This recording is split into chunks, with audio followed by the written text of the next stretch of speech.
انسان کو عقل جیسی عظیم نعمت سے نوازا اور اس عقل کے مطابق بے شمار زمین و آسمان میں ایسی نشانیاں بھی بنا دیں جن نشانیوں سے انسان اپنے رب کو، اپنے معبود کو پہچان سکتا ہے۔ اگر کوئی انسان اپنے عقل سے کام لے اور عقل کو استعمال کرے، سوچ بچار کرے، تو وہ یقیناً حق بات تک اور مسئلہ حق تک پہنچ سکتا ہے۔ لیکن اگر انسان عقل کا استعمال نہ کرے اور اس نعمت سے فائدہ نہ اٹھائے تو پھر جانور میں اور انسان میں کوئی فرق نہیں۔ جانور وہ اپنی عقل استعمال نہیں کرتا، اس کو اللہ تعالیٰ نے اس مطابق عقل بھی عطا نہیں کی جتنی عقل اللہ تعالیٰ نے انسان کو عطا کی۔ اور اگر آپ پوری کائنات کا، پوری شریعت کا، پورے دین کا لب لباب اور خلاصہ نکالیں تو اس کا نقطہ بھی اسی عقل پر آ کر ٹھہرتا ہے کہ عقل کے مطابق ہر چیز اللہ تعالیٰ نے اس کا وجود بنایا، کائنات کا نظام بنایا، اور ساتھ ساتھ اللہ تعالیٰ نے یہ انسان کو دعوت بھی دی کہ مجھے پہچاننے کے لیے اپنی عقل استعمال کر۔ اور اگر تھوڑا سا آپ غور کریں تو صرف دین کے لیے نہیں بلکہ دنیاوی کاموں کے لیے بھی اگر انسان اپنی عقل استعمال نہ کرے تو وہ خسارے میں جائے گا۔ زمیندار ہے، عقل استعمال نہ کرے، زمین اس کی تر نہ ہو اور وہ دانے پھینک کے آ جائے، وہ نقصان اٹھائے گا۔ اگر عقل کے مطابق وہ تدابیر اختیار نہیں کرتا، اپنی فصل کو وہ نقصان پہنچائے گا۔ دنیاوی کاروبار ہے، دنیاوی تجارت ہے، حتیٰ کہ اپنے گھر کا نظام ہے،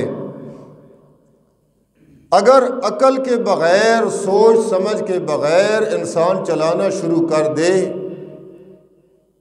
تو وہ نظام نہیں چل سکتا۔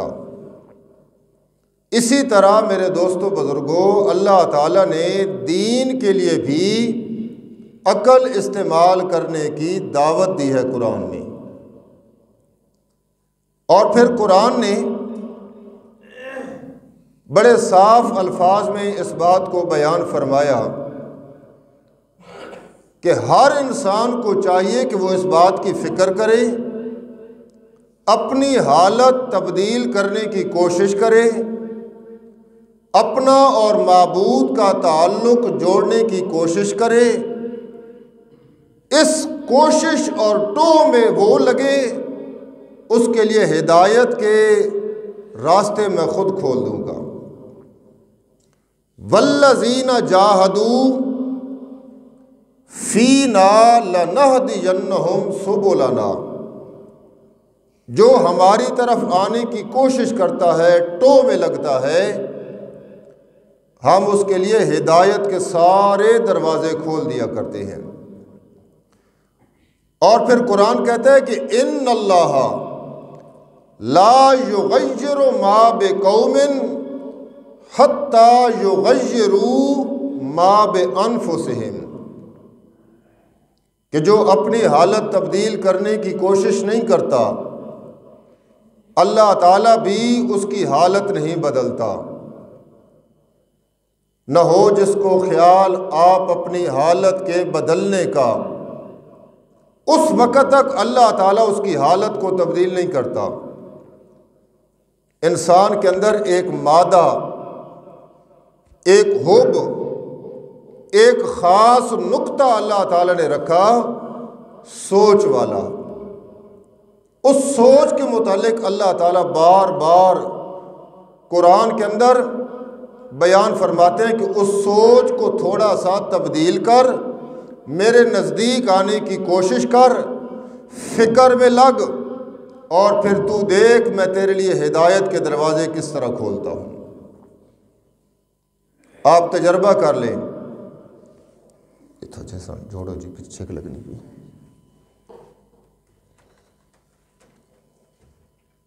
آپ تھوڑا سا تجربہ کر لیں کہ ایک انسان ہے، وہ اپنے دین کے لیے فکر مند نہیں ہے، اس کا نظام زندگی کیسے چل رہا ہے؟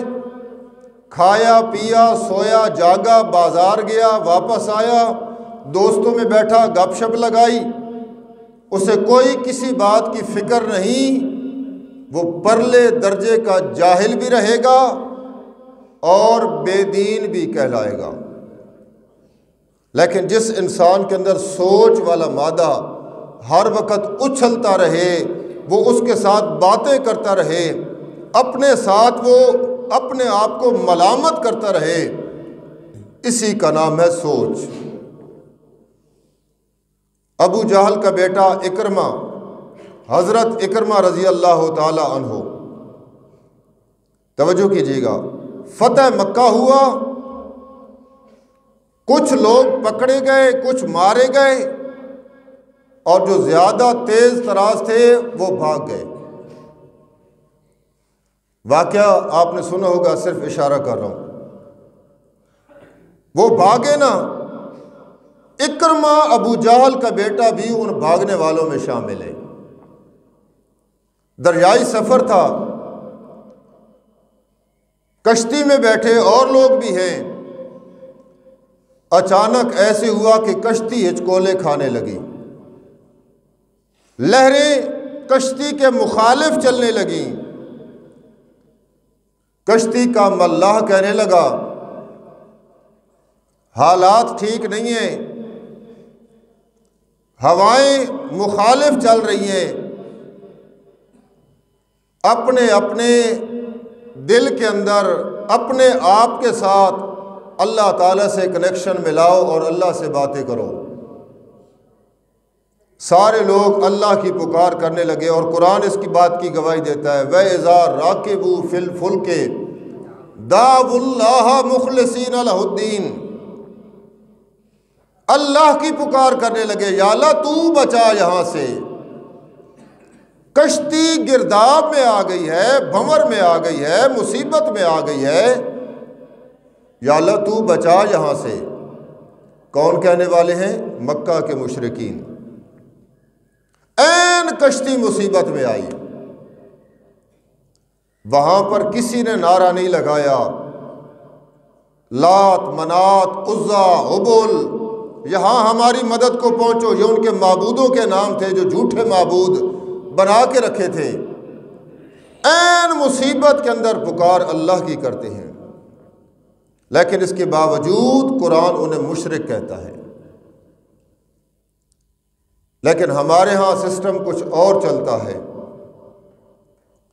ہمارا کلمہ پڑھنے والا بھائی، کلمہ پڑھنے والا دوست این مصیبت کے اندر آتا ہے، کہتا ہے بہاو الحق بیڑا دھک، یا معین الدین چشتی لگا دے پار کشتی، یہ مصیبت میں آ کر غیر اللہ کی پکار کرتا ہے، غیر اللہ کو آوازیں دیتا ہے، امداد کن از بحر غم آزاد کن، در دین و دنیا شاد کن یا شیخ عبد القادر جیلانی۔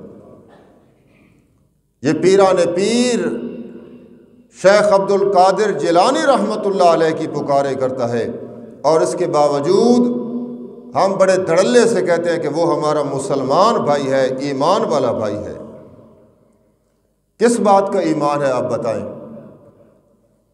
ایک بندہ مصیبت کے اندر غیر اللہ کی پکار کرے، مصیبت میں غیروں کو پکارے، مصیبت کے اندر آئے تو وہ اللہ کو چھوڑ دے، اور پھر بھی ہم اسے کہیں کہ یہ مسلمان ہے۔ آپ پھر مجھے بتائیں کہ کافری کس چیز کا نام ہے؟ کیا کافر ہونے کے لیے اور مشرک ہونے کے لیے سرحدوں کی یہ پابندی ضروری ہے کہ یہ ہندوستان ہے، یہ ایران ہے، یہ فلاں ہے، یہ فلاں ہے، ادھر رہنے والے کافر ہیں، یہاں رہنے والے مسلمان ہیں؟ نہیں میرے دوستوں بزرگوں، سرحدوں کی بات نہیں ہے، بات ہے قرآن اور سنت کی، بات ہے دل اور دماغ کی۔ جس کا دل اور دماغ قرآنی آیات کے مطابق چلے گا وہ بندہ مسلمان ہوگا، چاہے وہ وائٹ ہاؤس کے اندر کیوں نہ رہتا ہو۔ اور جس کا دل اور دماغ قرآن کے مطابق نہیں، وہ بیت اللہ کا متولی کیوں نہ بن جائے، وہ بندہ ایمان والا نہیں ہو سکتا۔ اب اس سے بڑھ کر میں تشریح اور کیا کروں؟ پکارنے لگے یا اللہ تو بچا۔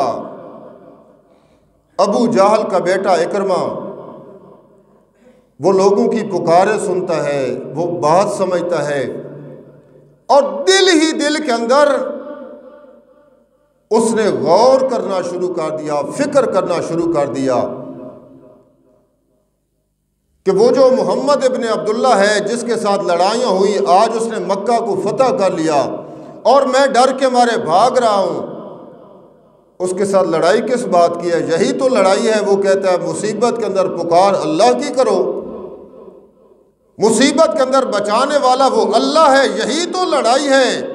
اور آج تو ہم اس اللہ کی پکار کر رہے ہیں، پھر لڑائی کس بات کی؟ اس نے دل کے اندر تہیہ کیا کہ اگر میں یہاں سے بچ کے نکل گیا تو میں جا کر محمد عربی کا کلمہ پڑھوں گا۔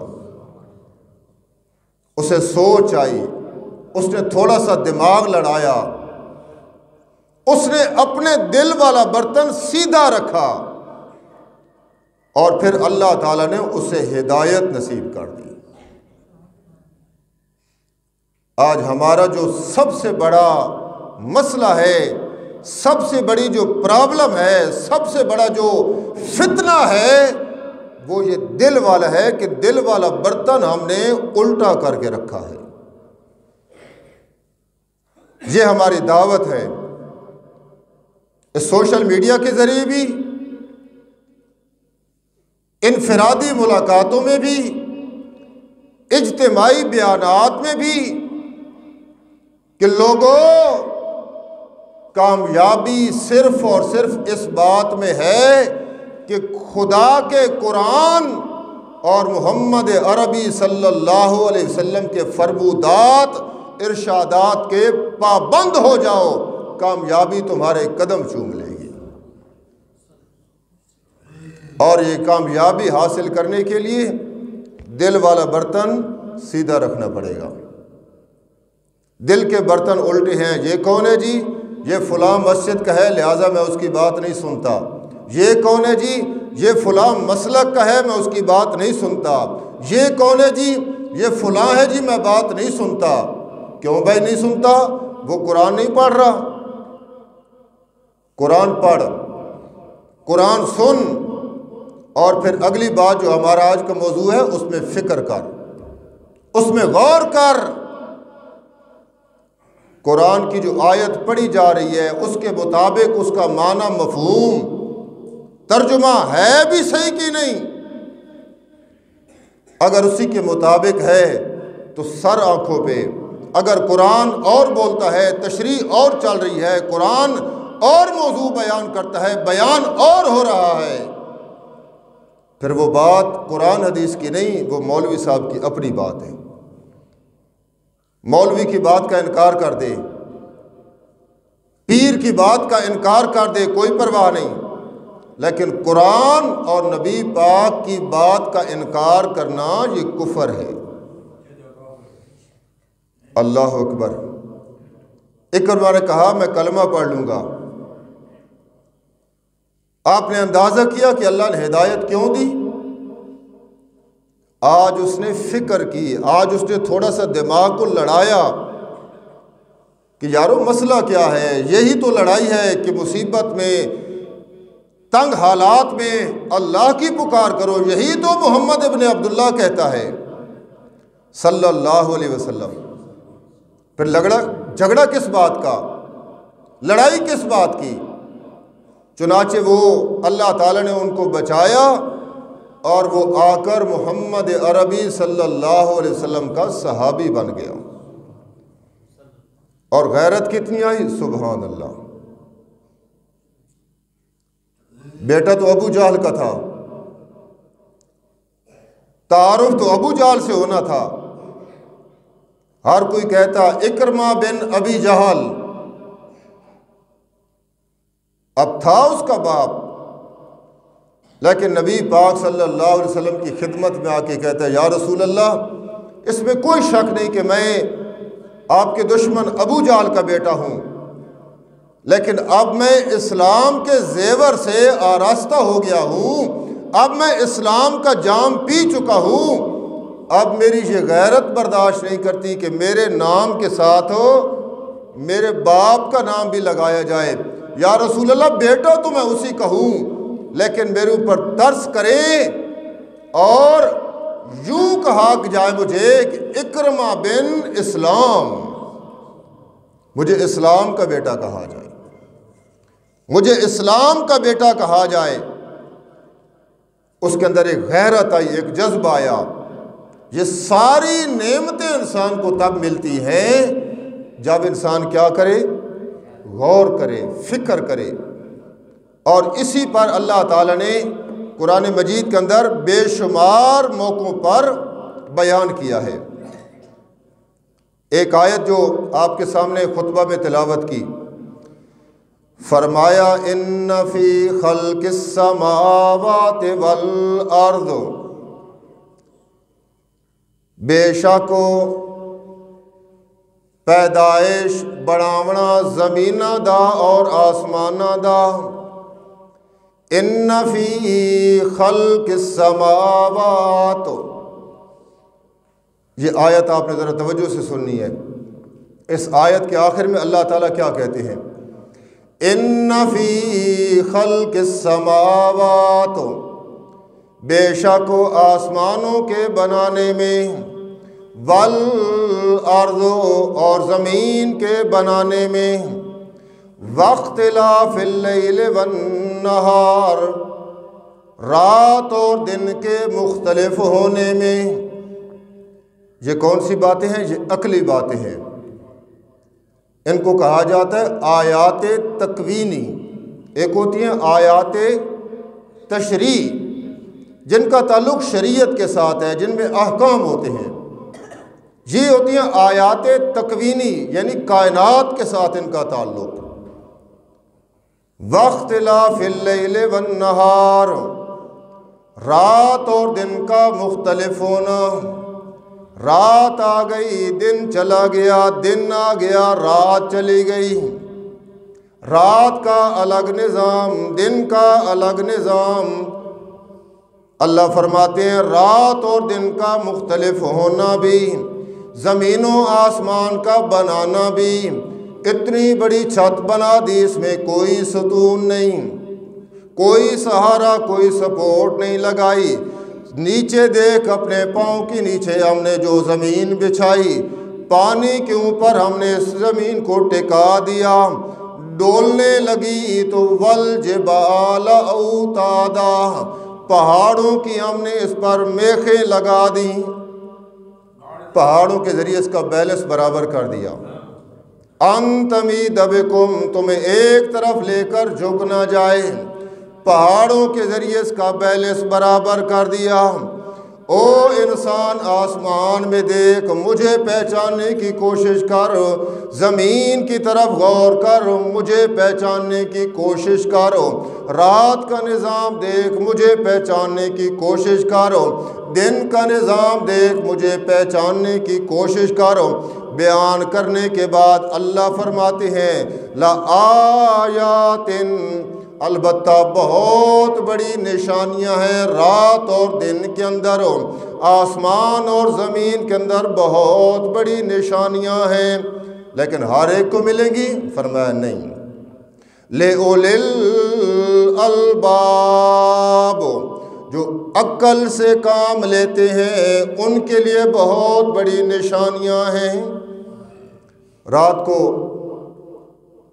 ابھی چونکہ موسم ہر کوئی اندر سو رہا ہے، گرمیوں کا نظام، موسم آئے تھوڑی دیر کے لیے سوچے گا،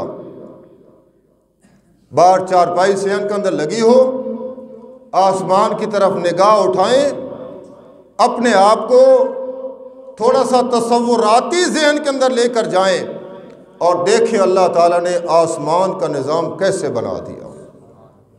ستارے کمکما رہے ہیں، چاند او ضیاءپاشیاں کر رہے، اپنی منزل کی طرف رواں دواں ہے، عجیب نظام ایک محسوس ہوتا ہے، اور پھر بلا ساختہ زبان سے نکلتا ہے وہی تو رب ہے جو کائنات کا نظام چلا رہا ہے۔ لِأُولِي الْأَلْبَابِ، عقل مند لوگوں کے لیے اس میں بڑی نشانیاں رکھ دیں۔ کون سے عقل مند لوگ؟ فرمایا الذین یذکرون اللہ، جو اللہ کو یاد کرتے ہیں، اللہ کا ذکر کرتے ہیں، اللہ کی یاد میں رہتے ہیں، اور وہ اللہ کو یاد کرتے ہیں قیاماً، کھڑے ہیں تب وہ اللہ کو یاد کرتے ہیں، بڑا اہم سبق ہے جی۔ وقعوداً، بیٹھے ہیں تب بھی اللہ کو یاد کرتے ہیں، وَعَلَىٰ جُنُوبِهِمْ، لیٹے ہوئے ہیں تب بھی اللہ کو یاد کرتے ہیں۔ گویا کہ انسان کسی حالت میں بھی اللہ کی یاد سے غافل نہیں ہونا چاہیے۔ کوئی کسی کام میں بھی لگا ہوا ہے، اللہ کو یاد کرے، ہر وقت اللہ کے ساتھ کنیکشن کرے۔ آپ دیکھیے گا بہت سارے ایسے جو فضول کام ہیں ان سے ہماری جان چھوٹ جائے گی جب اللہ کا ذکر زبان پر جاری رہے گا۔ ایک بندہ مثال کے طور پر لگا ہوا ہے سبحان اللہ سبحان اللہ سبحان اللہ ماشاءاللہ الحمدللہ اللہ اکبر، اب اس کی تو زبان اللہ کے ذکر میں چل رہی ہے، یہ غیبت کرے گا؟ یہ کوئی غیر شرعی گفتگو کرے گا؟ نہیں کر سکتا، اس کا تو ذکر چل رہا ہے۔ بیٹھا ہے تب اللہ کا ذکر کرے، کھڑا ہے تب اللہ کا ذکر کرے، لیٹا ہوا ہے تب اللہ کا ذکر کرے، اور اسی لیٹے لیٹے اسے نیند آ گئی۔ کتنی اچھی نیند ہے جو اللہ کا ذکر کرتے کرتے گویا کہ اللہ نے اسے تھپکیاں دی اپنی رحمت کی اور اسے سلا دیا۔ لیکن ہمارے ہاں یہ سب کچھ ہے، موبائل دیکھ رہے ہیں، 3 دفعہ خیر سے گرے، ہاتھ سے نیند کی حالت میں منہ پہ لگے، پھر اس کو رکھتے ہیں اب مجھے نیند آ رہی ہے جی۔ کیا دیکھ رہا ہے کوئی پتہ نہیں، ہر انسان اپنے بارے خود جانتا ہے۔ اللہ کا ذکر کریں، زبان کو تر کریں، اور پھر دیکھیں رب تعالیٰ کی طرف سے ہدایت کے کس طرح دروازے کھلتے ہیں، کس طرح رحمتیں آتی ہیں۔ اب اس کے بعد اللہ فرماتے ہیں وَيَتَفَكَّرُونَ فِي خَلْقِ السَّمَاوَاتِ وَالْأَرْضِ، اور وہ غور کرتے ہیں فی خلق السماوات والارض، جو آسمان اور زمین کا بنانا ہے اس میں وہ غور کرتے ہیں۔ یہی یتفکرون، غور کرتے ہیں اللہ کیسا نظام تو نے بنایا اور کس طریقے سے تو نے بنایا۔ سورۃ نحل کی ابتدا میں اللہ تعالیٰ نے اس بات کو جب بیان کیا تو اللہ نے عجیب انداز کے اندر اپنی کاریگری بنانے کے بعد ذکر اللہ تعالیٰ جو کرتے ہیں، اللہ فرماتے ہیں یہ سب کچھ تم نے سن لیا کہ ساری کائنات کی ہر چیز میں نے بنائی ہے۔ أَفَمَن يَخْلُقُ كَمَن لَّا يَخْلُقُ، ایک طرف میں ہوں جس نے ساری کائنات کو بنا دیا، اور دوسری طرف وہ ہیں کمن لا یخلق، جنہوں نے کچھ نہیں بنایا، انہوں نے کچھ بھی نہیں بنایا، اور پھر بھی تم کہتے ہو کہ یہ اللہ کے شریک بن گئے، یہ مشکل کشا اور حاجت روا بن گئے۔ فرمایا نہیں، سب کچھ جو بنانے والا ہے، سب کچھ جو کرنے والا ہے، سب کے جس کا سب پر اختیار اور کنٹرول ہے، اسی کی تعریف کرو، اسی کو معبود مانو، اسی کو مشکل کشا مانو، اور اسی کو حاجت روا مانو۔ فرمایا یہی چیز ہے جو اللہ تعالیٰ تمہیں دعوت دیتے ہیں، جس کا نام دعوت فکر ہے۔ آج اس چیز کی کمی ہے، فکر ختم ہوئی تو پھر ساتھ ساتھ انسان کی جو گمراہی اور جہالت ہے وہ اس پر غالب آ گئی۔ اور یہ سورہ عبس ہے، 30ویں پارے کی سورت، اس میں اللہ تعالیٰ نے اسی بات کو بیان کیا۔ فرمایا فَلْيَنظُرِ الْإِنسَانُ إِلَىٰ طَعَامِهِ، آخری آیت، فَلْيَنظُرِ الْإِنسَانُ إِلَىٰ طَعَامِهِ، پس چاہیے کہ انسان دیکھے اپنے کھانے کی طرف، جو لقمہ تو منہ کے اندر ڈال رہا ہے اس پہ ذرا غور کر، توجہ کر۔ یہ بھی اللہ تعالیٰ دعوت دے رہے ہیں، دعوت فکر، مجھے پہچاننے کی کوشش کر، یعنی اس انداز میں کہ جب میری پہچان حاصل ہوگی تو میرا بندہ بنے گا، تو میری ہی عبادت کرے گا۔ فَلْيَنظُرِ الْإِنسَانُ إِلَىٰ طَعَامِهِ، پس چاہیے کہ انسان غور کرے، توجہ کرے اپنے کھانے کی طرف۔ أَنَّا صَبَبْنَا الْمَاءَ صَبًّا، کس طریقے سے ہم نے پانی انڈیل دیا، بارش برسائی اس کی طرف۔ پانی آسمانوں سے اللہ گراتا ہے، سببنا الماء صبا، پانی انڈیلا اللہ تعالیٰ نے، اور پھر پانی زمین میں آیا، زمین کو اس نے تر کیا، پھر خشک ہوئی، اور پھر زمینداراں دا وہ کیا نو حالی بھیڑ بھی نہیں سجا، بھیڑ سجا بدتر بنا، اور پھر انسان نے کیا کیا، اب میری کھیت تیار ہو گئی ہے، اب اس میں بیج ڈالوں گا۔ اللہ فرماتے ہیں زمیندار نے اپنے گھر کے اندر جو دانے محفوظ کر کے رکھے تھے یہ سارے جا کر زمین کے اندر پھینک آیا۔ اب عقل کا یہ تقاضا ہے کہ یہ بے وقوف ہے، جو دانے اس کے پاس محفوظ ہو گئے تھے یہ سارے جا کر زمین میں پھینک آیا، لیکن نہیں، یہ اب توجہ کر رہا ہے، غور کر رہا ہے کہ زمین ایسی بن گئی ہے کہ دانہ ڈالوں گا تو یہ مجھے واپسی میں پھل دے گی۔ اس نے سوچ لڑائی۔ اللہ فرماتے ہیں اس نے دانہ ڈالا، یہ بے فکر ہو گیا کہ اب کیسی، پھر ہم نے اپنی قدرت سے اس دانے کا جو پھوٹنے والا منہ تھا وہ اوپر کیا، جڑ والا منہ اس کا نیچے کیا، اور پھر ہم نے کیا کیا، ثم شققنا الارض شقا، ہم نے سخت زمین کا سینہ چیرا، اور زمین کا سینہ چیرا، فانبتنا فیہا حبا، پھر اس میں سے ہم نے ایک چیز اگائی، کومپل اگا دی۔ کبھی تصور کریں کتنی سخت زمین ہوتی ہے، لیکن اللہ تعالیٰ اس کومپل کو، اس گندم کا، چنے کا جو پودا ہے اس کو باہر نکالتے ہیں۔ یہاں پر ایک بات کرتا جاؤں، کبھی آپ نے دیکھا ہے کہ وہ ٹیڑھا نکلے؟ نہیں، سیدھا آسمان کی طرف۔ فارسی کے ایک شاعر نے کہا، یہ پودا، یہ نکلنے والا انسان کو کہتا ہے، او انسان، او زمیندار، او جٹ، میرے وجود کو دیکھ، جب میں زمین سے باہر نکلا میں ادھر بھی نہیں جھکا، میں ادھر بھی نہیں جھکا، مجھے پودا نہ سمجھ، مجھے شہادت کی انگلی سمجھ، میرا وجود اس بات پہ دلالت کرتا ہے کہ اللہ وحدہ لا شریک ہے۔ کیسے اللہ تعالیٰ بات سمجھاتے ہیں؟ میرا وجود اس بات پہ گواہی دیتا ہے، آسمان کی طرف نکلنا کہ اللہ وحدہ لا شریک ہے۔ پھر ہم نے زمین کا سینہ چیرا، اس میں سے اناج نکالا، وَعِنَبًا اور انگور نکالے، وَقَضْبًا اور سبزیاں اور ترکاریاں نکالیں، وَزَيْتُونًا اور زیتون نکالا، وَنَخْلًا اور کھجوروں کے باغ اگائے۔